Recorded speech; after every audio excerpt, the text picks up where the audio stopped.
Salut, moi c'est Rose. Bienvenue dans ce nouvel épisode de Poule Sentimentale, le podcast qui parle de nous, les animaux. Aujourd'hui, je reçois Dominique Hofbauer.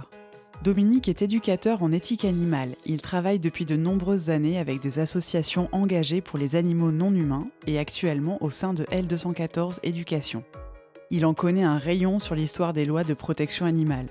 Il a même écrit un chouette livre, Les droits des animaux en question, illustré par Rosa B., autrice de Insolente Veggie que vous connaissez peut-être.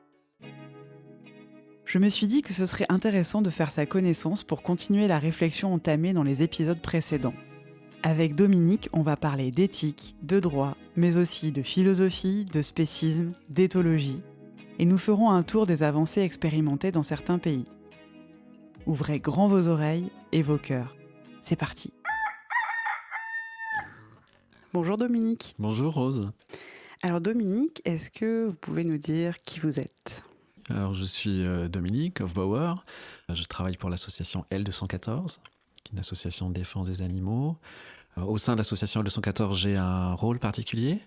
Je fais de l'éducation à l'éthique animale, c'est-à-dire que je travaille au sein d'une campagne de l'association qui s'appelle L214 Éducation.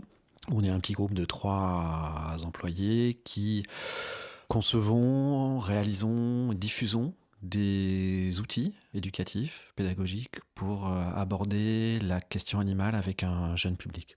Alors, est-ce que vous pouvez nous raconter un petit peu votre parcours en tant que vegan, militant ? Oui, alors c'est une question qu'on me pose parfois, la question du parcours et notamment la question un peu du point de départ. C'est quelque chose que j'ai un peu de mal à situer. J'ai plusieurs souvenirs qui datent alors de mon adolescence, que je suis devenu végétarien quand j'avais 17 ans. Et c'était assez lié à une réflexion autour du conditionnement. Avec mon prof de philo, on avait vu chez Descartes le doute hyperbolique.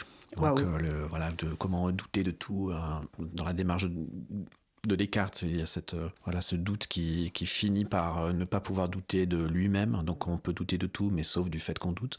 Même si on doute du fait qu'on doute, ça reste du doute. Et donc il y a cette sorte de raisonnement circulaire que j'ai trouvé intéressant et qui m'a conduit à douter de plein de choses que j'avais acquises par mon acclimatation au sein d'une famille en France dans les années 70-80 et comment moi j'étais devenu un adolescent de cette famille-là, de cette région du monde-là, de cette époque-là. Alors que si j'avais vécu à d'autres moments ou sous d'autres contrées, à d'autres moments de l'histoire, j'aurais sans doute été quelqu'un de différent. Et donc, je m'interrogeais sur qui j'étais vraiment, qu'est-ce qui venait vraiment de moi, dans mes pratiques, dans mes valeurs, dans mes opinions, ou qu'est-ce que j'avais acquis par acculturation sociale, familiale. Et à un moment donné, la question donc des animaux est venue, mais un peu par hasard, parce qu'il se trouve que donc, quand j'avais 14 ans, j'ai une petite sœur qui est née. Comme je m'intéressais à ces questions de conditionnement, alors là, c'était une super occasion voilà, de voir comment une petite enfant qui venait de naître et qui avait un potentiel à 360 degrés, qui aurait pu devenir, je sais pas moi, Cléopâtre, Pocahontas. Non, elle allait devenir Lucy Hofbauer, le nom qu'on lui a donné à la naissance. Donc c'était assez intéressant à observer. Et un jour, on était à table, elle devait avoir 3-4 ans, et on était en train de manger, et elle avait pas faim, elle avait pas beaucoup envie de manger. Mais mes parents, ils avaient une astuce à ce moment-là, qui était de lui raconter une histoire, de détourner son attention avec une histoire, et pendant qu'elle écoutait l'histoire, de la nourrir comme ça discrètement. Et l'histoire, ce jour-là, c'était les 3 petits cochons. D'accord. Qui essayent d'échapper au loup, qui est méchant. Évidemment. Parce qu'il veut les manger. Donc ça, on voit dans l'histoire que c'est la définition de la méchanceté. De manger les cochons. C'est ça qui le rend méchant. Oui, c'est pas parce qu'il est menteur ou parce qu'il est, voleur. C'est parce qu'il veut attenter à leur vie. Exact. Et donc il y a des valeurs qui sont intéressantes dans cette histoire. Et puis nous, on est attachés au sort des cochons. On espère qu'ils vont s'en sortir. Et donc ma sœur était captivée par cette histoire. Et en même temps, on lui mettait la nourriture dans la bouche et c'était du jambon. C'est-à-dire les cochons de l'histoire. Oui, mais est-ce qu'elle a fait le lien ? Non, alors elle non, et personne ne faisait le lien. Et probablement, moi, je l'aurais pas fait si je m'étais pas un peu engagé dans ces réflexions un peu Oui. un peu critique, ou enfin cette observation un peu à distance, presque scientifique. Ouais. Et ça m'a frappé comme quelque chose d'assez incohérent, d'assez inhumain, et d'assez inhumain vis-à-vis d'elle aussi, Oui. vis-à-vis de sa sensibilité, et de lui faire acquérir en fait des habitudes, en l'occurrence alimentaires, mais peut-être qui étaient en contradiction avec sa sensibilité à elle, à un âge où elle n'était pas en mesure d'y réfléchir et d'y consentir. Bien sûr. Ouais. Et donc, c'est un moment où moi, j'ai fait un gros pas en arrière, quoi. Je sais pas, je me suis dit ça. Je fais marche arrière, je sors de là. Ah ouais, d'accord. Ouais. Oh, c'est quand même un beau déclic. Oui, c'était un peu inattendu, quoi. Ouais, bien sûr. C'était inattendu. Et puis, j'ai tout de suite vu aussi que, en allant par là, j'allais pas rencontrer grand monde. Que du coup, je me suis retrouvé un peu comme derrière une vitre. Ah oui. Ouais. Dans ces années-là, en plus, où c'était pas courant d'être végétarien, vegan. Effectivement, c'était pas courant. Moi, j'en connaissais pas d'autres. Et pendant assez longtemps, j'étais un végétarien solitaire dans mon végétarisme. Oui. Ouais, et j'étais pas prosélyte du tout, en fait. J'avais pas du tout l'idée qu'on pouvait changer la société. Ouais. Enfin, c'est pas du tout un pouvoir que j'imaginais avoir. Et je cherchais même pas à convaincre les gens. J'essayais de passer un peu inaperçu et qu'on me laisse tranquille. Contrairement à maintenant, où il y a peut-être plus une idée...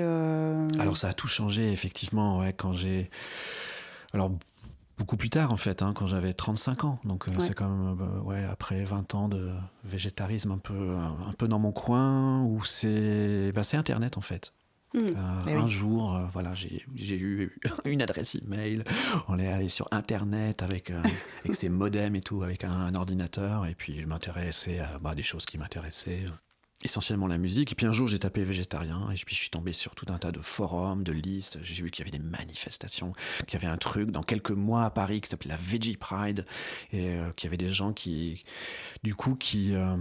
portaient, en fait, cette voix des animaux dans l'espace public pour essayer d'attirer l'attention sur leur sort. Et ça m'a énormément touché, en fait. Je me suis dit, mais mince, mais en fait... Vous n'étiez plus seul. Oui, il y avait comme une famille qui était là, quoi, qui me tendait les bras. Et donc, je suis allé à cette première Veggie Pride. J'ai dû faire une affiche ou un tract, je crois. J'avais demandé si je pouvais aider, participer. Et j'ai rencontré des gens qui sont devenus ma famille politique animaliste ensuite, par la suite. Des gens comme David Olivier, Sébastien Arsac, surtout, qui est devenu un grand ami, Sébastien et Brigitte. Et puis après, on se rassemblait tous les étés dans un petit lieu, un petit dispositif qui s'appelait les Estivales de la question animale. Qui existe toujours. Ouais. Tous les ans, au mois d'août, c'est une sorte de rassemblement. Les gens qui s'intéressent à la question animale avec des conférences, des ateliers.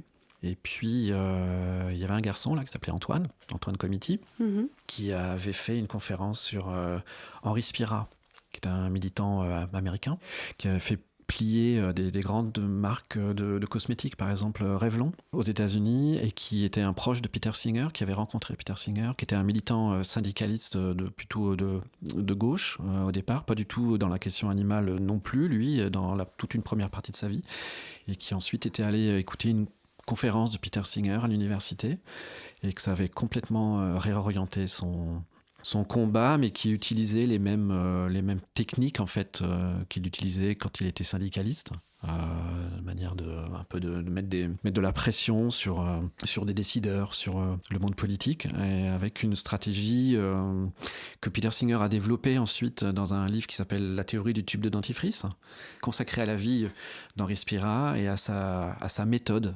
d'activisme autour de ce qu'il appelle les campagnes sectorielles. Qui est, juste pour qu'on sache, pour que tout le monde sache, qui est Peter Singer ? Et Peter Singer, c'est un philosophe australien. C'était un des premiers dans les années 70, 1970, au XXe siècle en tout cas, à populariser la question animale à travers son ouvrage phare qui s'appelle La libération animale, qui date de 1975.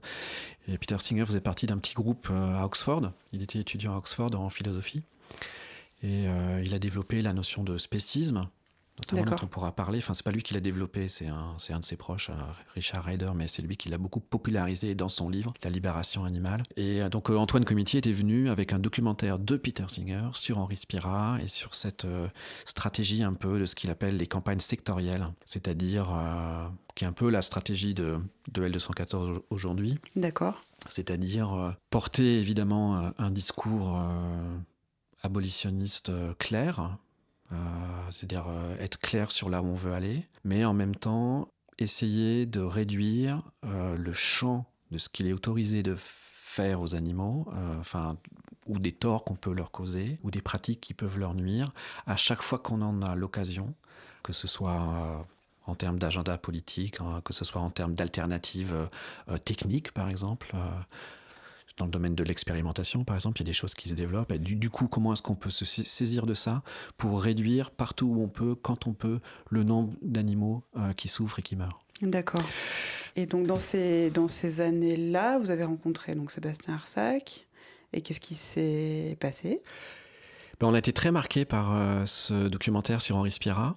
Et on s'est demandé, donc avec Sébastien et Antoine, comment on pourrait appliquer ça à la France. Quelle campagne est-ce qu'on pourrait lancer donc une campagne sectorielle sur un sujet précis, et on a pensé à la question du foie gras.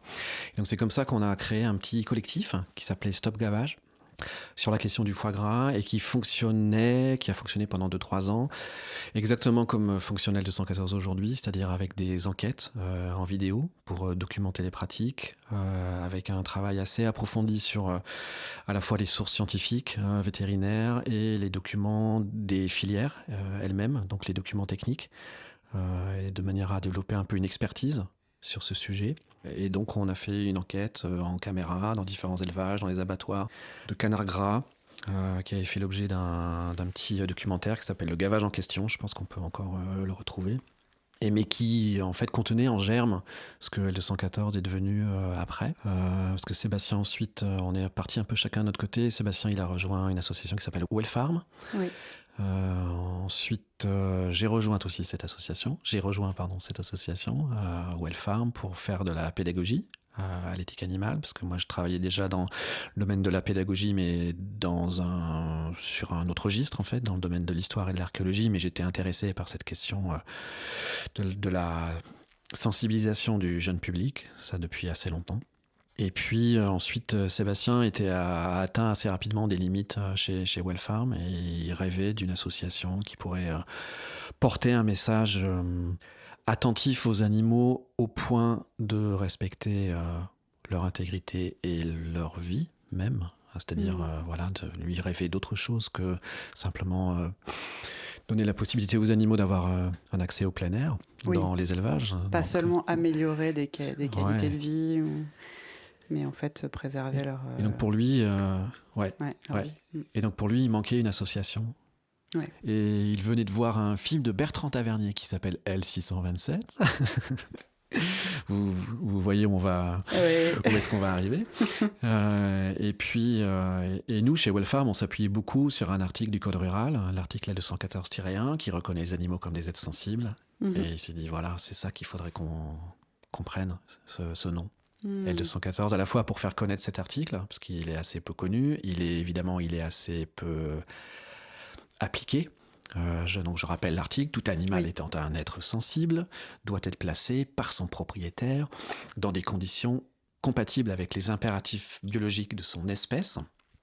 C'est une manière un peu compliquée de dire que quand on est responsable d'un animal, propriétaire, alors on doit lui accorder des conditions de vie qui correspondent à ses besoins. Et quand on connaît un peu les conditions d'élevage ordinaires en France et en Europe, il y a évidemment un écart entre l'esprit du texte et la réalité de ce que les animaux vivent. À peu près 80% d'entre eux sont dans des élevages industriels. Il y a des mutilations qui sont autorisées, etc. Enfin, en termes de densité, on peut aller jusqu'à 22 pour les poulets par mètre carré. Il y a quand même peu de gens qui savent que 95% des truies en élevage passent un tiers de leur vie dans la taille d'une cage qui est à peu près de la taille de votre bureau. Donc, oui, c'est-à-dire... la taille de leur corps, en gros. Oui, c'est ça. C'est à peine... Elles peuvent même pas se retourner. Enfin, c'est... Ouais. Et donc il y avait quelque chose à creuser autour de cet article, à la fois le faire connaître et puis aussi le porter comme une sorte d'étendard. Parce qu'il y a quelque chose qui est très intéressant dans cet article, selon nous en tout cas, c'est le fait qu'il reconnaît les animaux comme des êtres sensibles, c'est-à-dire comme des individus qui sont pas seulement les sujets de leur vie, comme nous on est les sujets de la nôtre, mais qui sont aussi les sujets de ce qu'ils ressentent. Donc ils font l'expérience sensible du monde, donc qui ressentent ce qui leur arrive, notamment la douleur. Et cet article, le 114-1, il est assez intéressant pour ça, parce que l'article pourrait très bien dire « tout animal doit être placé par son propriétaire, blablabla ».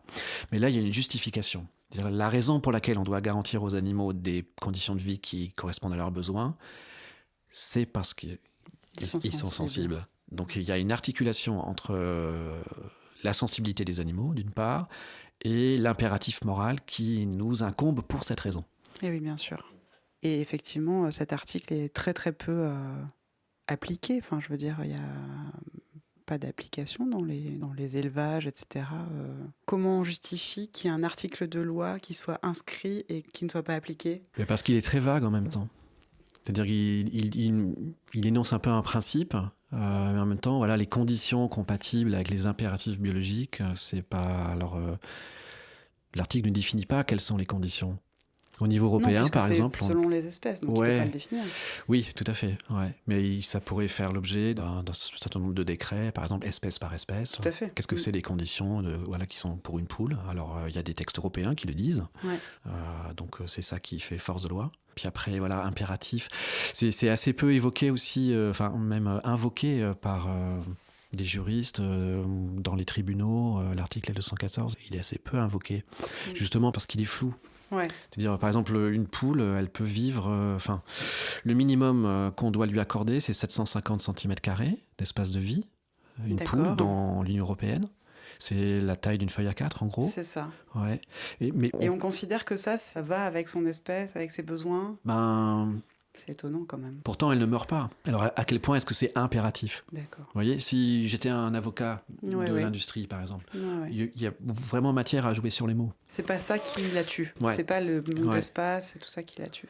Donc, il y a un esprit du texte, sûrement, qu'on pourrait retrouver dans les discussions de l'époque, parce que c'est un texte assez ancien, il date de 1976. Oui. Et c'est même peut-être, j'ai dit peut-être parce que en discutant avec différents spécialistes en droit animalier, on n'en a pas trouvé d'exemples antérieurs, de précédents. Donc, c'est-à-dire que la France, sans doute, est le premier pays au monde à reconnaître la sensibilité des animaux dans son arsenal juridique. Il n'y a pas d'exemple avant.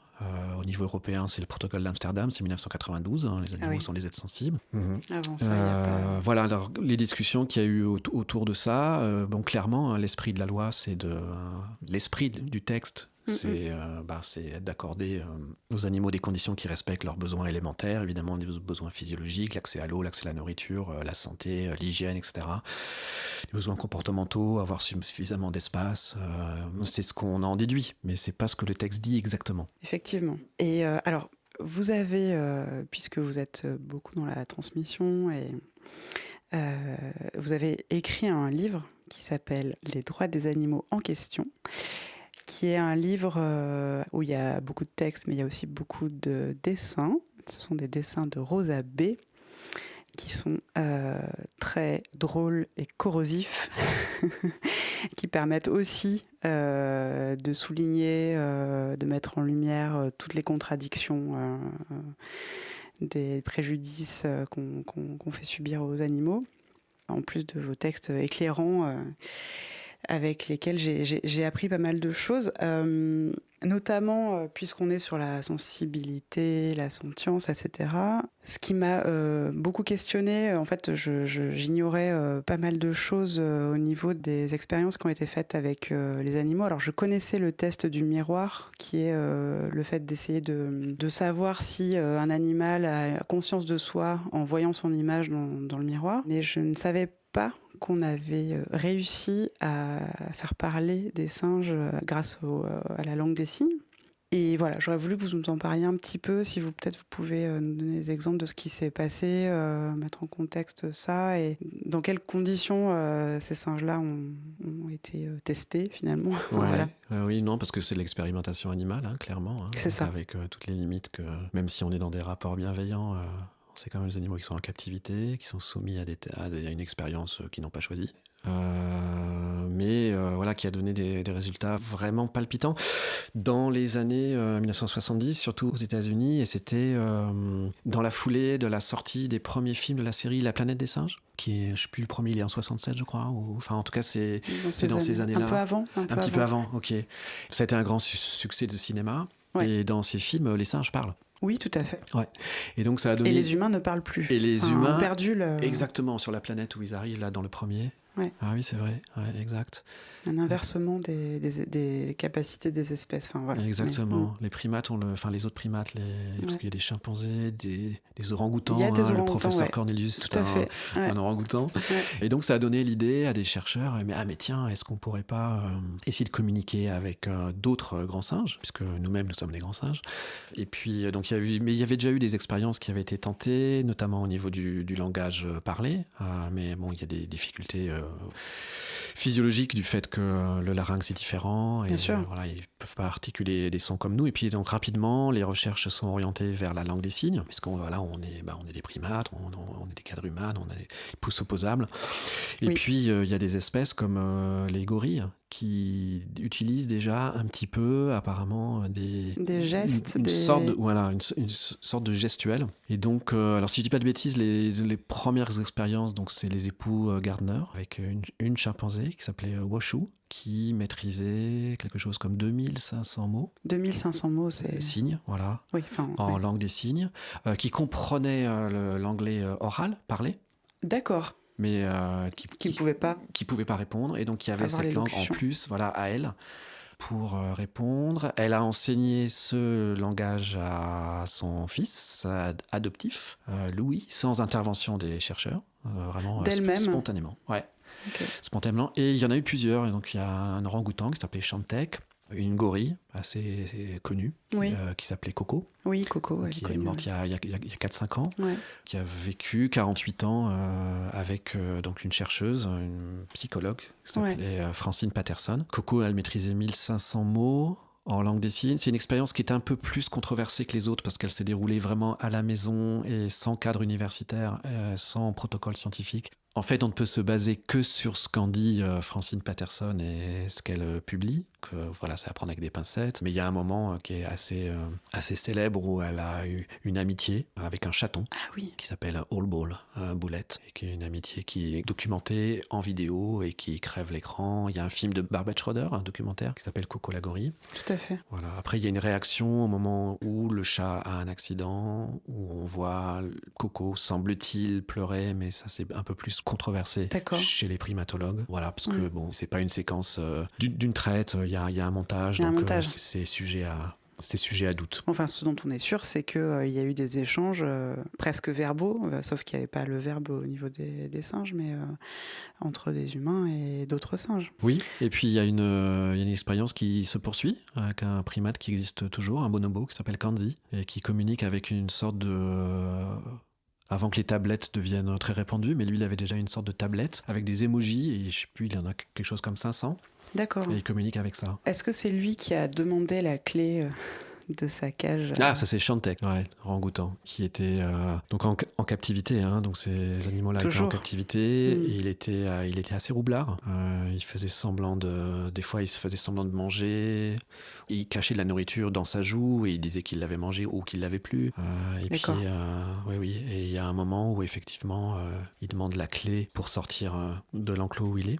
Il y a une vidéo qui circule, qui est filmée par des gens dans un zoo où on voit un chimpanzé qui fait des signes à des visiteurs de leur envoyer des bananes par-dessus la clôture ou de glisser du liquide dans un petit trou, et le chimpanzé amène le visiteur comme ça le long de la vitre, viens. Et il lui montre le trou où il peut verser un jus d'orange ou n'importe quoi, et le chimpanzé boit par là.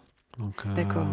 et ça, c'est très intéressant. En fait, comme on est dans le domaine de l'éthologie, donc Oui. il y a des expériences qui se font, enfin, avec des protocoles, etc., de manière cadrée. Et Oui. puis, la popularisation des téléphones et des smartphones font qu'il y a plein de vidéos maintenant qui circulent parce que des gens sont témoins d'un truc inhabituel, ou ça peut être dans une gare en Inde où voilà, il y a un macaque qui tombe sur les rails et puis il y a un autre qui vient le sortir de là avant que le train n'arrive, par exemple. Des choses qui pouvaient se produire juste devant 2-3 personnes autrefois et qui aujourd'hui font le tour du monde, Bien et sûr. probablement qui participent beaucoup plus que ce qu'on croit au changement de regard qu'on porte sur les animaux. Évidemment. Ouais. Ouais. Moi, ce qui m'a déroutée un petit peu dans ce que j'ai lu, et puis voilà, dans ce que vous venez de me dire, ça me déroute encore. Je me dis, mais en fait, on n'a plus à chercher la preuve de quoi que ce soit. De la conscience, des sensations, de la conscience de soi, de la conscience du monde qui entoure. C'est fait, en fait. Bon, c'était des expérimentations, et ça l'est toujours, des expérimentations avec des animaux qui sont enfermés, emprisonnés. Bon, on peut se poser la question, même si apparemment ça a été très utile, mais est-ce que ça a été vraiment très utile? Parce que maintenant qu'on sait, parce que c'est indéniable, c'est scientifique, c'est prouvé, et effectivement, en plus de ça, il y a des gens qui en font régulièrement l'expérience eux-mêmes avec d'autres animaux, d'autres individus. Pourquoi ça ne change pas? Qu'est-ce qui fait que rien n'a évolué? Parce qu'on a encore l'argument, oui, mais enfin, ils peuvent pas parler, ils peuvent pas... Il y a encore des gens qui utilisent cet argument pour dire... Mais parce qu'on est dans des temps longs, on est dans des pratiques qui sont quand même séculaires, millénaires même, dans les relations avec les autres animaux. On est aussi dans des représentations de qui nous sommes nous, de qui sont eux, qui sont anciennes, qui sont pratiquement mythologiques. Le fait même qu'on ait un nom différent pour les animaux, qui nous exclut, ou qui les exclut eux des grandes caractéristiques qu'on s'attribue, comme le langage, le libre arbitre, la pensée, la conscience. Donc c'est quand même extrêmement ancien, c'est extrêmement ancré. Bon, la théorie de l'évolution, enfin la découverte de la parenté génétique qu'on a nous avec les animaux, elle a 150 ans et elle n'a pas beaucoup changé le récit que nous faisons de nous-mêmes. Il y a quand même peu de gens qui se pensent ou qui se considèrent comme un animal. Ouais. Donc ça, c'est Darwin qui a fait tout ce, qui a découvert tout ça. Darwin qui a mis en lumière que chaque individu de chaque espèce est unique par les lois génétiques aussi. Et que nous faisons partie des grands singes, quoi. Ça, c'est les deux, on va dire, les deux choses qu'il a mises en avant qui nous touchent le plus. Mais bon, effectivement, ça n'a pas changé le récit. C'est vrai que 150 ans, quand on y pense, c'est vraiment pas énorme, en fait. On voudrait que ça aille plus vite. Mais je sais pas. Oui, c'est ça. Il faudrait interviewer peut-être un spécialiste en psychologie sociale. Mais c'est vrai qu'il y a des grandes constructions, en fait, mentales sur qui nous sommes, qui sont remises en cause par ça, comme ça a été le cas avec Copernic quelques siècles avant, où on n'était plus au centre de l'univers, mais on continue comme si, quand même. On fait un peu comme si. Voilà. parce qu'on est structuré comme ça. Bien sûr. Il y a tout un tas de représentations qui sont véhiculées, qui se transmettent. On revient à la question du conditionnement, en fait. C'est-à-dire jusqu'à quel point est-ce qu'on est en mesure de prendre du recul par rapport à qui on pense être, à nos propres fonctionnements qui ont été acquis par des années et des années d'enfance et à des moments où on n'était pas en mesure d'y réfléchir. Oui, bien sûr. Ouais. Et justement, ce conditionnement dans lequel on est, ça a un nom, ça s'appelle donc le spécisme. Est-ce qu'on pourrait expliquer un petit peu quels sont ces concepts-là de spécisme? C'est un concept très simple. Oui. Personnellement, quand j'ai découvert ce concept, ça a vraiment été une clé fantastique dans mon militantisme, en fait, vraiment. Donc c'est un terme qui date des années 70. Il y a un laborantin, enfin quelqu'un qui travaille proche de laboratoire, qui s'appelle Richard Ryder, qui est un psychologue britannique et qui distribue sur le campus de l'université à Oxford des tracts contre la vivisection, contre l'utilisation des animaux, notamment des primates, dans des laboratoires pour des recherches médicales. Et un des tracts qu'il distribue, il y a une image de chimpanzé avec des électrodes dans la tête et il y a écrit juste dessus comme ça, spécisme. Et cette analogie qu'il fait, donc ce mot qu'il invente, clairement il le fait en référence à d'autres systèmes de domination, comme le sexisme, mais en particulier pour lui le racisme. Oui. Et donc pour Richard Ryder, le spécisme, c'est le suprémacisme humain, le racisme de l'espèce, le fait d'accorder moins de considération a des intérêts similaires entre différents individus, mais donc de faire une différence simplement sur la base que les individus sont d'une certaine espèce ou d'une autre. Sachant que ce qui fait l'espèce, c'est simplement la capacité de se reproduire. Exactement. C'est la seule chose qui fait qu'on est d'une espèce ou d'une autre. Exactement. Et voilà, c'est ça la grande force du spécisme, c'est que du coup, ça révèle. Le simple fait de le nommer, ça révèle cette discrimination. Ce qui est important de comprendre dans la notion de spécisme, c'est qu'on parle de l'espèce en tant que telle. C'est vraiment l'espèce qui est un critère en soi. Si par exemple je trouve sur la route une petite boîte avec un animal dedans, mais que la boîte est opaque, je vais avoir besoin de savoir de quelle espèce il s'agit. Si c'est un poisson, il faut vite que j'aille le remettre dans l'eau. Si c'est un hamster, c'est moins urgent. Donc là, je vais prendre une décision par rapport à l'espèce. Mais c'est pas le niveau d'attention que je vais porter à l'animal va pas varier selon le simple principe de l'espèce que par exemple les poissons, je m'en fiche, ou au contraire j'aime bien les poissons, mais j'ai pas une affection formidable pour les hamsters. C'est faire cette différence-là sur le motif seul de l'espèce. L'arbitraire, quoi. Ouais, donc il y a alors clairement, il y a un spécisme qui est favorable à l'humanité, et puis il y a aussi un spécisme entre espèces. On a une considération qui est assez marquée pour certains animaux, soit qui nous sont proches, ou parce qu'ils vivent avec nous dans nos familles, parce qu'on les connaît bien, les chats, les chiens, ou les chevaux, éventuellement certaines espèces sauvages qui nous enthousiasment, comme les baleines ou les tigres. Puis, un écureuil, un rouge-gorge. Voilà, ou qui sont mignons, et puis moins pour les serpents, ou moins pour les araignées, ou moins pour les poules, ou moins pour des animaux qui sont tout simplement loin de nos regards. Donc il y a cette double dimension-là. Il y a le youtubeur Monsieur Phi, qui a une chaîne de philosophie, qui a fait toute une vidéo d'1h30 sur le spécisme, et que je recommande, qui est vraiment très très bien faite. Très bien, on note. Alors justement sur ce concept de spécisme, qui est en fait un mot qui est construit sur la base du racisme. J'ai remarqué dans le livre qu'il y avait beaucoup de personnes qui s'étaient battues pour les droits des personnes en esclavage, et qui avaient finalement beaucoup soutenu, voire même qui s'étaient engagés dans la lutte pour les droits des animaux. Est-ce qu'on peut revenir là-dessus ? Oui, c'est assez peu connu. Comment dire ? Sans répondre à la question de savoir si les animaux dans les situations d'expérimentation ou d'élevage sont dans des situations d'esclavage, qui est une autre question. Simplement noter que historiquement, en fait, il y a une parenté entre les premiers défenseurs des animaux et certains abolitionnistes de l'esclavage. Je vais donner quelques exemples. La première loi de protection des animaux que l'on connaisse dans l'histoire, c'est le Martins Act, c'est en Angleterre, c'est une loi qui date de 1822. Et elle est promulguée par un abolitionniste de l'esclavage qui s'appelle Richard Martin, le Martins Act. Petit aparté. Les personnes qui travaillent sur le spécisme font souvent référence à ce qu'on appelle une convergence des luttes, entre anti-esclavagisme, anti-racisme, anti-spécisme, anti-validisme, féminisme et d'autres luttes qui touchent par exemple les personnes LGBTQI+. Je m'arrête là, la liste est non exhaustive. Je recevrai bientôt des personnes qui pourront nous éclairer sur ces sujets un peu sensibles et nous aider à y voir plus clair. Et Martine fait aussi partie d'un petit groupe de gens qui réfléchissent donc à la protection des animaux et qui vont fonder, quelques années plus tard, 1824, la première association de protection des animaux au monde, qui est la SPA anglaise, la RSPCA, donc qui existe encore aujourd'hui, et donc qui est fondée en 1824 par un petit collectif dans lequel il y a quelqu'un qui joue un rôle majeur, qui s'appelle William Wilberforce, donc un personnage qui n'est pas très connu, en général on ne connaît pas son nom, mais si vous cherchez son nom sur Wikipédia, vous allez voir, il a une page qui est longue comme le bras, parce qu'il est très connu des historiens spécialiste de cette époque-là, pas parce qu'il a fondé la première SPA, je pense que c'est même pas mentionné dans sa biographie. Il faudrait corriger. Ouais. Mais parce qu'il a été un ardent défenseur de l'abolition de l'esclavage dans l'Empire britannique. Ça a été vraiment le combat de sa vie. C'est vraiment pour ça qu'il est connu. Il y a un film qui lui est consacré qui s'appelle Amazing Grace. Et au début, ils sont un tout petit groupe de gens. Ils sont une douzaine de personnes. Ils font des réunions chez eux. Dans le film Amazing Grace, on voit que chez lui, il vit avec des lapins qui sont en liberté, etc. Il y a des petites touches comme ça, des petits clins d'œil, mais c'est pas tellement souligné plus que ça.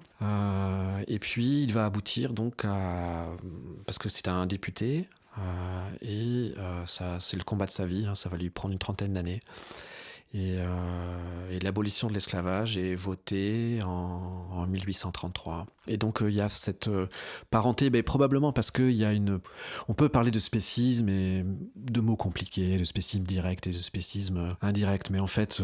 Qu'est-ce que c'est moi, direct, indirect? C'est-à-dire, j'ai souvent l'impression que l'éthique animale, c'est quelque chose d'extrêmement simple, en fait, qu'on n'a pas besoin de concepts compliqués pour le comprendre. On peut très bien comprendre la notion de spécisme en imaginant des situations de domination et puis d'imaginer que si c'était des humains à la place ou si c'était des enfants ou si on faisait ça à des personnes handicapées, est-ce que ça poserait un problème moral ou pas ? Et évidemment que oui. Bien sûr. C'est assez simple. Moi, je trouve souvent que l'éthique animale, on peut l'expliquer très facilement avec le vocabulaire d'un enfant de 5 ans, quoi. Que les animaux, ils sont comme nous, quand on leur fait mal, ils ont mal. Que quand on les tue, ils sont morts. Oui. Voilà, c'est aussi simple que ça. Et qu'ils n'avaient pas envie de mourir. Voilà. Alors, on peut parler de Peter Singer, de Richard Ryder, de tout un tas de choses, mais c'est extrêmement simple, c'est assez enfantin. Et des enfants de 5 ans, ça je peux vous le dire par expérience, comprennent très très bien ce que c'est que l'éthique animale. C'est extrêmement simple. Et donc, pour revenir à ces abolitionnistes de l'esclavage, il y a aussi un cas en France, intéressant, puisque la première loi de protection animale en France, c'est la loi Grammont. Ouais. Elle date de 1850 et elle est proposée, donc c'est une proposition de loi d'un député qui s'appelle le général Grammont, qui est du côté, donc son parti c'est, je ne sais plus trop si c'est les légitimistes, mais en tout cas c'est ce qu'on dirait aujourd'hui la droite. D'accord. Et il a très peu de soutien dans son propre camp. Quand il arrive à l'Assemblée, on se moque de lui, on l'accueille avec des cris d'animaux, etc. Et donc il est un peu la risée de tout le monde. Et pourtant, son texte va être adopté parce que c'est l'opposition en face qui va voter, alors ça c'est quand même rare, mais qui va se rassembler derrière cette proposition de texte et portée notamment par un abolitionniste de l'esclavage, Victor Schulcher, député de la Martinique, qui va dire, voilà, il faut soutenir ce texte. Ce texte ne vient pas de notre parti, ne vient pas de notre camp politique, mais il y a des valeurs qui sont proches des nôtres ici et il faut qu'on les défende. Et quel est ce texte ? C'est la loi Grammont. C'est la première loi de protection animale qui punit de 1 à 5 jours d'emprisonnement le fait d'exercer des mauvais traitements à un animal en public. C'est ça. Et exactement, c'est la toute première loi de protection animale. D'accord. Ouais. Le côté en public a été rajouté par un amendement. D'accord. À la base, c'était pas prévu comme ça. C'était pas prévu comme ça. Et alors, comme il avait du mal à défendre son idée, Grammont, il a argumenté sur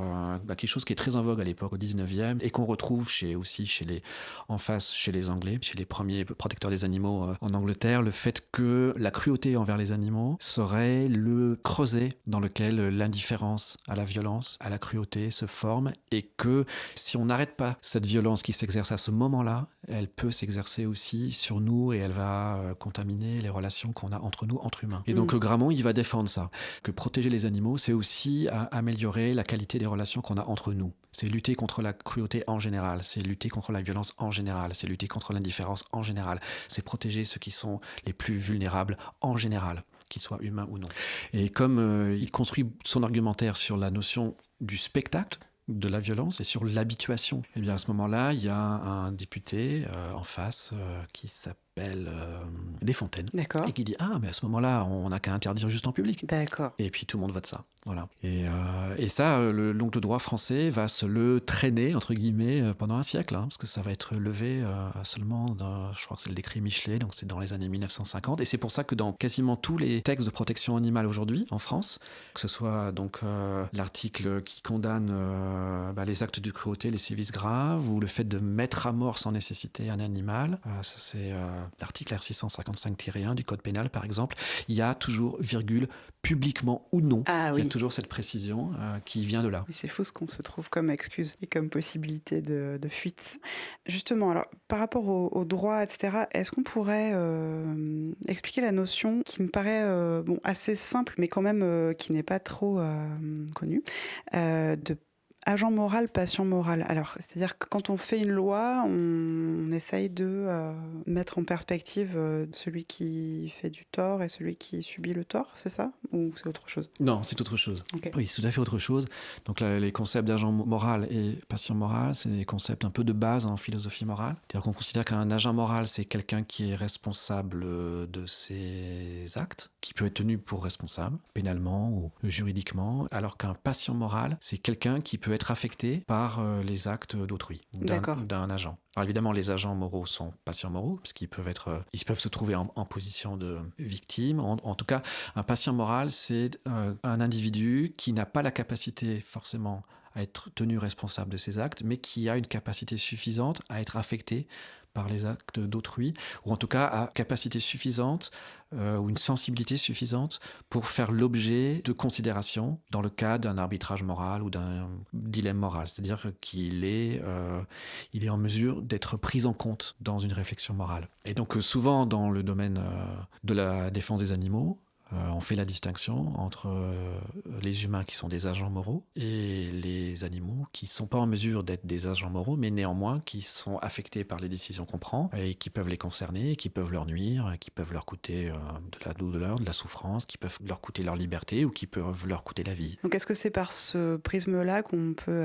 espérer donc justement faire évoluer leurs droits ? Alors c'est une piste, parce qu'effectivement, la piste plutôt, je dirais, c'est celle des dispositifs qu'on a, nous, dans nos sociétés humaines, envers les individus humains qui, pour une raison ou une autre, ne sont pas en état d'être des agents moraux, mais qui sont néanmoins des patients moraux. Donc les très jeunes enfants, les personnes qui peuvent être dans des situations de handicap très profond ou qui peuvent plus donner leur consentement pour une raison ou une autre. Je vous donne un exemple personnel. Moi, j'ai ma maman qui est âgée maintenant et qui a donc depuis plusieurs années une maladie qui s'est développée progressivement, qui s'appelle la maladie d'Alzheimer, qui fait qu'elle a perdu la mémoire, elle est plus en mesure de gérer des choses comme son compte en banque, par exemple, des choses comme ça. Et donc moi, je suis son tuteur. Et ça a été décidé par un juge qui s'appelle le juge des tutelles.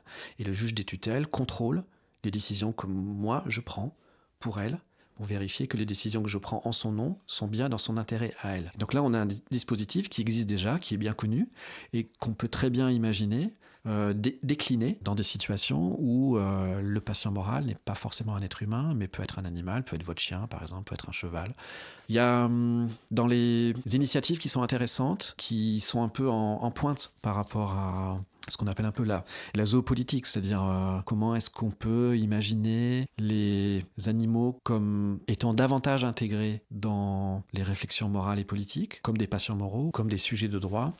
Il y a un cas à l'université de Washington, où il y a un département de biologie qui travaille avec une brigade canine. Donc ce sont des scientifiques et ils font des comptages de populations de grands animaux sauvages, par exemple de caribous ou de grizzlies, et puis donc ces animaux qu'on ne peut pas voir réellement, et donc ils utilisent en fait des indices de présence et ils comptent les crottes de ces animaux pour essayer d'évaluer l'évolution de la population de ces animaux. Si par exemple on s'aperçoit que les estimations donnent qu'il y a moitié moins de grizzly par rapport à l'an dernier, c'est inquiétant, il faut en chercher la cause, etc. Et donc ils utilisent le nez de chien, c'est un instrument qui a fait ses preuves, et donc ils ont une brigade, et les chiens qu'ils utilisent sont des chiens qui viennent d'un refuge avec lequel l'université a un deal, un contrat, et donc le refuge leur confie des chiens qui sont demandeurs, c'est-à-dire des chiens qui sont hyper actifs, qui sont d'eux-mêmes déjà spontanément très en demande d'activité. Et puis il y a un contrat en fait qui est comme un contrat d'adoption, mais qui est une sorte de contrat de travail. D'accord.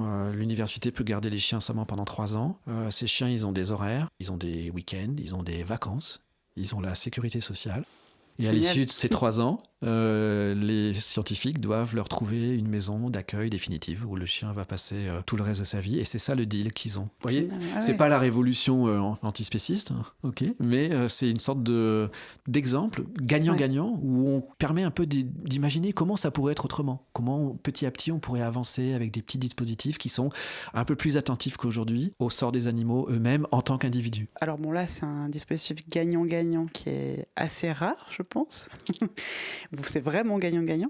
Après, il y a d'autres dispositifs qui vont dans le sens des animaux non humains. Je pense notamment à un endroit en Espagne où les chats sont considérés comme résidents non humains. Exactement. Des chats libres, en fait, chats qui n'appartiennent entre guillemets à personne, en tout cas qui ne sont sous la responsabilité d'aucune personne humaine. Est-ce qu'il y a d'autres exemples comme ça d'avancées pour des animaux Alors, je connais celui-là. Donc, c'est un petit village en Castilla-León qui s'appelle Trigueros del Valle. Et alors, je ne sais pas si c'est toujours valable, hein, mais c'était donc, il y a peut-être eu des élections depuis, mais en tout cas, la municipalité qui a été élue, je crois, en 2014 ou 2015, avait ce projet de faire des chats et des chiens. Donc, c'est juste ces deux espèces-là. Hein. D'accord. Les chats et les oui, chiens. Ça reste spéciste. Du village, c'est quand même une petite ville, c'est pas très grand, des citoyens. Ça veut dire que, alors évidemment, ils ne peuvent pas siéger au conseil municipal, mais il y a des gens du village qui sont leur porte-parole, qui sont volontaires pour défendre les intérêts des chats et des chiens en conseil municipal. Exemple, on va faire, je sais pas, exemple imaginaire, dans un mois, il va y avoir la Fiesta Mayor, par exemple, et on va faire des feux d'artifice, et puis donc les porte-parole des animaux vont peut-être dire « Ah mais attention, les feux d'artifice, c'est très bruyant, c'est très traumatisant pour les animaux, parfois il y a des crises cardiaques, il existe des feux d'artifice un peu plus silencieux, bon, c'est un peu plus cher, mais est-ce qu'on n'aurait pas le budget ?» Nanana. D'accord. Et donc on est dans un cas de figure intéressant où les animaux ont des tuteurs. Hein, voilà, je reprends un peu le même exemple, mais des humains qui portent leurs intérêts, qui les représentent dans une instance politique, un conseil municipal, et qui met sur la table des questions qui font l'objet d'un arbitrage en leur faveur ou en leur défaveur, mais en tout cas, ils existent politiquement à travers ces dispositifs-là. Moi, je pense à la Belgique notamment, parce que vous en parlez dans le livre, qui a pris beaucoup de mesures en faveur des animaux non humains. Ouais. Peut-être qu'il y en a eu d'autres d'ailleurs depuis... Oui, non, c'est un très bon exemple, et c'est sans doute l'exemple le plus avancé. Ouais. En termes de droits animaliers dans le monde. On pense souvent à la Californie ou des pays comme Israël, mais en fait tout proche de chez nous. Il y a ce pays auquel on s'intéresse assez peu, et ce qui s'y passe politiquement pour les animaux depuis quelques années est vraiment, vraiment très intéressant, notamment à l'initiative d'une association qui est très puissante là-bas, enfin en tout cas à l'échelle fédérale, à l'échelle belge, qui s'appelle Gaïa. Gaïa, oui. C'est sans doute ce qui fait la force aussi du milieu animaliste en Belgique, c'est qu'il est très structuré. En France, il est très divisé. On a une constellation d'associations vraiment, vraiment, vraiment très différentes. Mais en Belgique, il y a quelques refuges, des associations un peu pour les chats et les chiens, et puis il y a Gaïa. Donc c'est comme si en France, si vous voulez, vous aviez la Fondation Bardot, la SPA, 30 millions d'amis, L214, toutes les grandes assos qui n'en étaient qu'une, qui du coup avaient un poids politique beaucoup plus fort.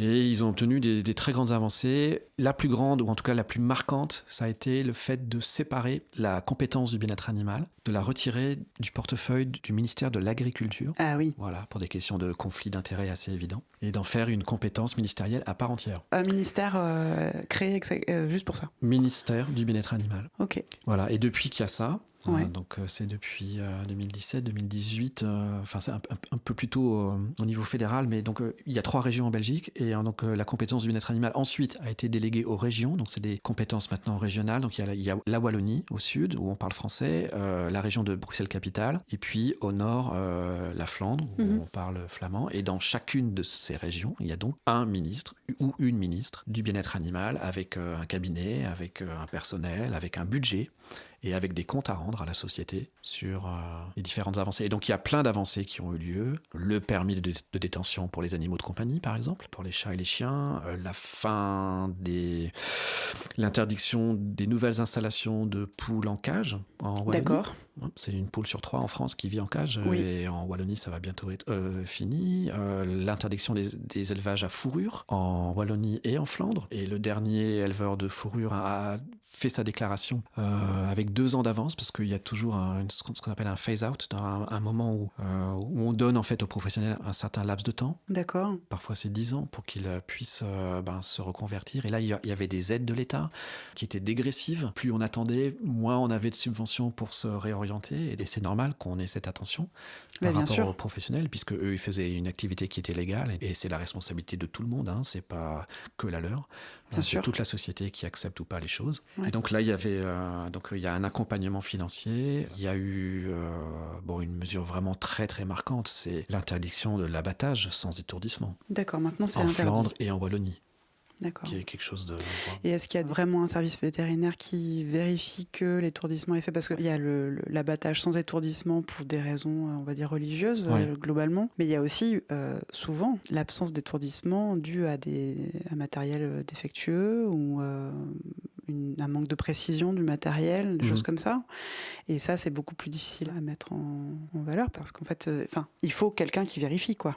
Que tout fonctionne et que si ça fonctionne pas, on arrête et on attend que ce soit réparé, par exemple. Non, il n'y a pas spécialement ça qui a été mis en place. Alors, il y a...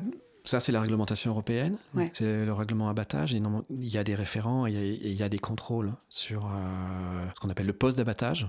Oui. Nous, en France, avec L214, on réclame depuis longtemps de la vidéosurveillance. Elle a été rendue obligatoire en Belgique. Ah, d'accord. Donc ça existe. Je ne connais pas suffisamment le dossier pour savoir s'il y a des choses à redire en fait là-dessus. C'est possible que oui. En tout cas, en France, il n'y a pas encore de vidéosurveillance sur les chaînes d'abattage. Non, et puis l'interdiction de l'abattage sans étourdissement, c'est vraiment quelque chose de considérable. Ouais. Ce qui a eu lieu en Wallonie et en Flandre. Il y a eu des recours des associations religieuses auprès de la Cour de justice de l'Union européenne qui a statué que ça n'allait pas à l'encontre de la liberté religieuse, que les communautés religieuses concernées avaient d'autres moyens de pratiquer leur culte, que le fait de mettre à mort un animal n'était pas une condition. Donc oui, c'est assez enthousiasmant. Et donc c'est très enthousiasmant ce qui se passe en Belgique. Et c'est tout à côté de nous.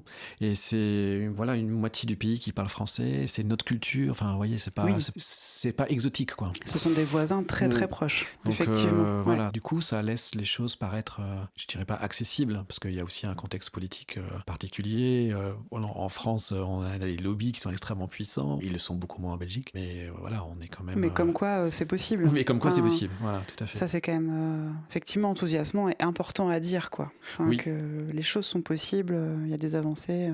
Ouais, et il y a souvent... Alors ça, je sais pas comment l'expliquer, mais entre les pays du nord de l'Europe et les pays du sud, il y a souvent un peu une différence qu'on retrouve aussi dans d'autres domaines.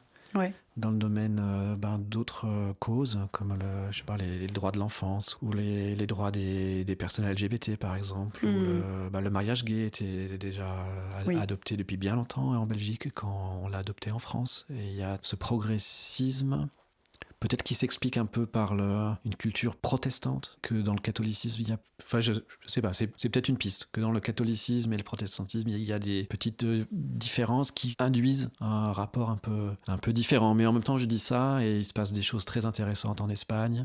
Oui, ce que j'allais dire, finalement, il y a ce ouais, en Amérique du Sud également. Oui, avec les deux, la chimpanzé et l'orang-outan qui ont été reconnus. Exactement.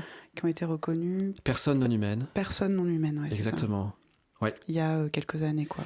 En 2015, donc c'est une orang-outan qui est encore vivante, qui s'appelle Sandra, qui était dans un zoo à Buenos Aires. Et c'était la dernière de son groupe. Elle était toute seule. Elle était toute seule et elle avait une attitude prostrée comme ça en permanence. Elle passait toutes ses journées cachée sous une feuille de palmier. Et ça a beaucoup ému le public. Et qui en ont parlé à la direction du zoo, et le zoo ne prenait pas vraiment de décision. Et puis il y a un collectif de juristes spécialistes en droit animalier argentins qui ont contacté un avocat américain qui s'appelle Stephen Wise et qui dirige une ONG qui s'appelle le Non-Human Rights Project, donc le projet pour faire accorder des droits aux non-humains. Et qui travaille, lui, sur un dispositif très très simple qui existe dans le monde anglo-saxon, qui est l'habeas corpus. Donc c'est un article qui vient du droit romain, c'est très ancien, qui ensuite existe dans l'Angleterre du XVIIe siècle, et qu'on retrouve dans pas mal de pays anglo-saxons, et qui dit quelque chose de très simple: nul ne peut être enfermé sans jugement. Et ce que fait Stephen Wise, c'est qu'il essaye d'appliquer ça à des situations de captivité d'animaux non humains, et de briser un peu la barrière d'espèce, et de faire reconnaître des non-humains comme des individus qui, même s'ils ne sont pas humains, souffrent de la captivité dans les mêmes termes que nous, pour les mêmes raisons que nous. Et il les a aidés à monter un dossier, et ils ont introduit une requête en habeas corpus au nom de cet orang-outan, Sandra. Et ça a marché. Et alors, c'était pas son premier coup d'essai, hein. Il a introduit plein de requêtes, Stephen Wise, mais jusque-là, il avait eu que des échecs. Et puis là, il y a une juge, qui s'appelle Madame Salvador, sauveuse, oui, qui a prononcé l'inconstitutionnalité de la détention de cet orang-outan, Sandra. Alors ça fait un petit choc médiatique, mais ça n'a pas changé beaucoup sa situation, parce qu'il n'y avait pas tellement de solutions pour elle. On ne pouvait pas vraiment la relâcher dans l'espace à l'état sauvage, elle ne pourrait pas se débrouiller. Et puis, il y a quelques années, en 2018, il y a un sanctuaire pour grands primates aux États-Unis, qui s'appelle le Center for Great Apes, qui ont appelé le zoo, qui dit nous on a de la place pour elle. Génial. Et c'est là qu'elle est maintenant. On a de ses nouvelles ou pas? Oui, ça va très bien. Elle a un amoureux. Ah. Ouais, il y a une page Facebook qu'on peut suivre, Center for Great Apes. Et du coup, ce qui est intéressant, c'est que c'est donc la première personne non humaine qui a fait l'objet d'une libération au motif, non pas d'une loi de protection animale, motif d'une loi de protection contre la détention arbitraire de nous les humains, en général, voilà, et qu'un juge a estimé que ça s'appliquait dans ce cas, même si l'individu n'était pas un être humain. Donc c'est une première mondiale vraiment intéressante, enthousiasmante. Ça avance. Ça avance. Super. Alors, on arrive au terme de cet épisode. Est-ce que vous auriez une recette? Si vous n'avez pas de recette, est-ce que vous auriez un endroit à nous conseiller pour manger vegan? Alors, si, quelque chose que j'aime bien faire, c'est j'aime bien aller goûter quand il y a des nouveautés dans des restaurants ou des chaînes traditionnelles. Si par exemple dans telle chaîne ils vont développer un menu vegan où ils font de coup ils ont une entrée vegan, où ils ont une alternative à leur burger, etc. Et ça je vais toujours découvrir à la fois pour goûter mais surtout pour à ma toute petite échelle mais pour soutenir, pour montrer oui on est là, il y a des gens qui sont intéressés par cette nourriture, continuez s'il vous plaît, c'est bien, bravo. Alors, merci beaucoup. Est-ce que, la petite question rituelle, est-ce que vous avez quelque chose à dire, un mot, une phrase, à conseiller ou pas à conseiller, ou juste à simplement exprimer pour des personnes qui nous écoutent et qui seraient en train de se questionner? Alors, je pense à quelque chose. Je vais passer par une petite anecdote. Bien sûr. Qui renvoie à quand j'étais adolescent et que je réfléchissais à ces histoires de conditionnement. Oui, il y a eu aussi un autre moment, alors toujours à table. Et c'est souvent à table que se passaient les choses, où on a mangé du lapin. Mes parents avaient préparé du lapin. Et puis, on me l'a servi en me disant, tiens, c'est du poulet à 4 pattes. Tu te souviens? Et moi, j'avais 14 ou 15 ans, je pense. J'étais ado. Et je me souvenais pas du tout de cette histoire de poulet à 4 pattes. Et en fait, on m'a raconté que quand j'étais petit, on m'avait déjà servi du lapin, j'en avais déjà mangé, mais on me l'avait pas dit. On m'avait dit que c'était du poulet. Et que moi, j'avais remarqué que c'était un poulet à 4 pattes. Mais on m'avait pas dit que c'était du lapin parce que j'avais un lapin qui s'appelait Noisette, je crois, auquel j'étais très attaché. Mais c'était très rigolo qu'à 14-15 ans, on me le dise. C'est-à-dire qu'on considère que j'étais en âge de pouvoir l'accepter. Et ça a fait rire tout le monde. Et moi-même, j'avais rigolé avec tout le monde de cette blague du lapin à 4 pattes. Et après, j'y ai repensé la nuit, j'arrivais pas trop à dormir. Et je me suis demandé, mais est-ce que j'étais plus la même personne, en fait?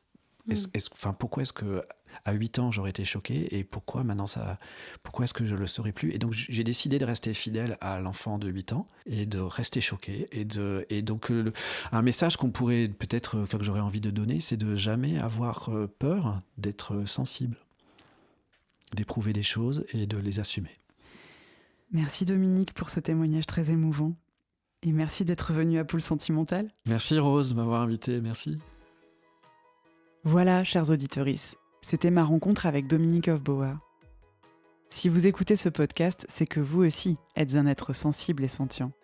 Et on voit bien que c'est grâce à cette sensibilité qu'on peut avancer ensemble vers une meilleure prise en compte des intérêts de tous et toutes, y compris, bien sûr, des animaux non humains.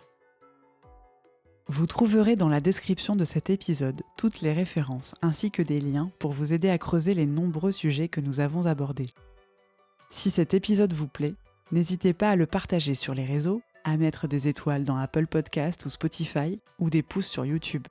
Et surtout, à laisser des avis et des commentaires. Vous pouvez aussi m'envoyer vos retours par message privé, via Instagram ou Facebook. Un grand merci à celles et ceux qui l'ont déjà fait, ça m'aide beaucoup. À très vite!